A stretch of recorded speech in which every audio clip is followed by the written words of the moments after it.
ورحمۃ اللہ وبرکاتہ۔ ناظرین کرام، آج کی ہماری گفتگو کا جو ٹاپک ہے وہ ہے تعارف قرآن۔ تعارف قرآن کے حوالے سے یوں تو مختلف اعتبار سے مختلف گفتگو کی گئی، تحریریں لکھی گئی، اور تعارف میں جتنی بھی چیزیں آ سکتی تھی، مثلاً قرآن مقدس کے فضائل، اس کی ترتیب نزولی، اس کی ترتیب توقیفی، اس کے اندر کے مضامین، اس پہ تو بہت ساری بے بہا بحث ہو چکی۔ آج کی نشست کے اندر ہم اختصاص کے ساتھ قرآن مقدس کے 4 ناموں پر مشتمل اس کے تعارف کو لیں گے، اور اس کی خاصیت یہ ہے کہ بہت ساری اہم ترین چیزیں انہی ناموں کے اندر ڈسکس ہو جاتی ہیں، اس لیے تعارف قرآن کی اس نشست میں انہی ناموں سے اخذ شدہ جو خصائص ہیں وہ آپ سے ڈسکس کیے جائیں گے۔ پہلا نام قرآن مقدس کا خود قرآن ہے، جسے اللہ سبحانہ تعالیٰ نے بہت سے مقامات پہ خود ذکر کیا، کہیں قرآن مجید کے ساتھ، کہیں قاف القرآن، اور اسی طرح اور مختلف بہت ساری آیات کے اندر اس کو ذکر کیا۔ قرآن قرأ یقرأ سے بار بار پڑھی جانے والی کتاب، یہ بہت زیادہ پڑھی جانے والی کتاب ہے۔ اسی روٹ ورڈ اور اسی مادے سے اقرا بھی ہے، اور مختلف مقامات پر مختلف جو ہے وہ سیغوں سے قرآن مقدس میں یہ لفظ استعمال ہوا ہے۔ جب ہم بات کرتے ہیں کہ قرآن مقدس سب سے زیادہ پڑھی جانے والی کتاب ہے، تو اس میں ایک گمان رہتا ہے کہ بہت سارے دنیا میں لوگ ہیں، بہت سارے مصنف ہیں جن کی بکس جو بیسٹ سیلر کا جو ہے وہ ایوارڈ ان کو ملا ہے، بہترین کتاب پوری دنیا میں پڑھی جانے والی، یا ان کے حلقہ احباب میں۔ تو ممکنہ حد تک یہ بات ذہن میں آ سکتی تھی کہ کوئی پوچھ سکتا تھا کہ یہ آپ کا جو دعویٰ ہے کہ آپ ہی کی کتاب اختصاصی طور پر اور بالخصوص آپ کہتے ہیں کہ یہ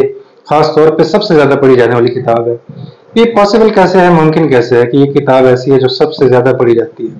تو ہم اس پہ کچھ عرصہ قبل کا انالائز ڈیٹا سامنے رکھتے ہیں کہ دنیا میں جو خدائے وحدہ لا شریک کا نظام قدرت ہے، جس میں رات کے بعد صبح کا آنا ہے، تو طلوع فجر یعنی صبح کو آغاز جو ہے وہ سب سے پہلے فجی آسٹریلیا کے اندر ہوتا ہے، اور وہاں پر محتاط اندازے کے مطابق پرانے جو سروے ہے ڈاکٹر محمود احمد غازی رحمہ اللہ کے دور کا، یہ 5 لاکھ سے زائد مسلمان تھے اس وقت۔ اب تو ظاہری بات ہے دن بدن یہ ریشو بڑھتی پتہ نہیں کہاں سے کہاں پہنچ چکی ہوگی، اس لیے اب تعداد ڈبل ٹرپل ہو چکی ہوگی۔ تو وہ مسلمان فجر کا جب سب سے پہلی دنیا میں آغاز ہوتا ہے تو وہ اٹھتے ہیں، ظاہری بات ہے کہ وہ اذان کے بعد نماز پڑھتے ہوں گے، اور یہ سلسلہ دنیا میں اب انیشل پوائنٹ سے، اسٹارٹنگ پوائنٹ سے اب سٹارٹ ہو چکا ہے۔ اب انڈونیشیا فجی کے اندر جب فجر کا وقت اپنے اختتام پہ جاتا ہے تو متصل اس کے انڈونیشیا میں فجر کا آغاز ہوتا ہے، اور یہ لائک ویوز یعنی لہروں کی مانند چلتا ہے، یہ انسانی سانسوں کی مانند، اگرچہ اس میں بھی موت کی صورت میں تعطل آ سکتا ہے، لیکن یہ جو لہر قرآن مقدس کی چل پڑی ہے، اب یہ چلتے چلتے آپ دیکھیے گا کہاں تک پہنچتی ہے۔ تو یہ سلسلہ پھر اس کے بعد انڈونیشیا میں فجر کا وقت جب اختتام کو پہنچتا ہے تو عرض بلد پر اس کے ساتھ ہی ملیشیا واقع ہے، ملیشیا کے اندر یہ سلسلہ شروع ہو جاتا ہے، اور یہ جو سیکوینس ہے جس کو میں تعبیر کر رہا ہوں کہ ہمہ وقت ایک ملک میں فجر کا وقت ختم ہونے کو ہے تو دوسرے ملک میں اسی وقت آغاز ہو رہا ہے، تو یوں قرآن کی جو ویوز ہیں یہ پوری دنیا میں چلتی جا رہی ہیں۔ ملیشیا کے بعد متصل بنگلہ دیش کے اندر اذان فجر ہوتی ہے، اور بنگلہ دیش کے بعد انڈیا میں جب فجر اپنے اختتام کو پہنچتی ہے تو افغانستان کے اندر وقت ہو چکا ہوتا ہے، افغانستان میں جب فجر کا وقت اختتام کے قریب ہوتا ہے تو ملک عزیز پاکستان کے اندر فجر کا وقت داخل ہو جاتا ہے، اور فجر کا وقت پاکستان میں جب اختتام کو ہوتا ہے تو پھر چائنا کے اندر فجر کا وقت داخل ہوتا ہے، چائنا میں فجر جب اختتام کو پہنچتی ہے تو مراکش کے اندر فجر کا وقت داخل ہو چکا ہوتا ہے، اور مراکش میں جب فجر اختتام کو پہنچتی ہے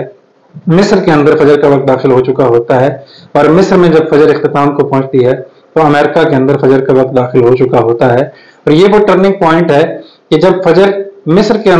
کے بعد امریکہ میں فجر کا وقت شروع ہوتا ہے، فجر کا آغاز امریکہ میں ہو رہا ہوتا ہے، تو فجی جہاں سے یہ آغاز ہوا تھا وہاں عشاء کی اذان کا وقت ہو چکا ہوتا ہے۔ تو قرآن مقدس کی جو ویوز ہیں، جو لہریں ہیں، یہ پوری دنیا میں ہمہ وقت 24 گھنٹوں کے اندر کوئی منٹ، کوئی سیکنڈ، کوئی لمحہ، کوئی لحظہ ایسا خالی نہیں کہ جس میں وقت تو گزر رہا ہو لیکن قرآن نہ پڑھا جا رہا ہو، یہ پاسبل نہیں ہے۔ تو بمانگے دوال ہم مسلم دنیا یا بینگ مسلم یہ دعویٰ کر سکتے ہیں دنیا میں سب سے زیادہ پڑھی جانے والی جو کتاب ہے وہ قرآن مقدس ہی ہے۔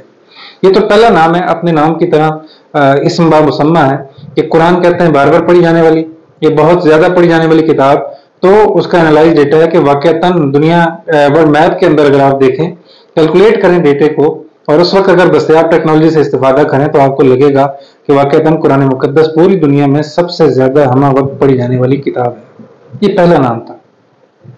دوسرا نام قرآن مقدس کا الکتاب ہے۔ الکتاب یعنی کتاب سے مراد ذالک الکتاب، کتاب کا مفہوم عام طور پہ عربی دنیا کے اندر کتاب کہا جاتا ہے لکھی گئی چیز کو، کہ وہ چیز جس کا تعلق لکھنے سے اور پھر وہ ریٹن فارم کے اندر ہو۔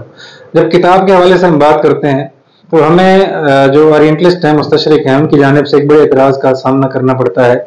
جو ان کی خام خیالی پہ مبنی ہے کہ الکتاب سے مراد لکھی گئی، یعنی قرآن لکھا گیا، محفوظ کیا گیا، مسلمانوں کا وعدہ ہے، جیسے خود اللہ تعالیٰ نے فرمایا اِنَّا نَحْنُ نَزَّلْنَا الذِّکْرَ وَإِنَّا لَهُ لَحَافِظُونَ۔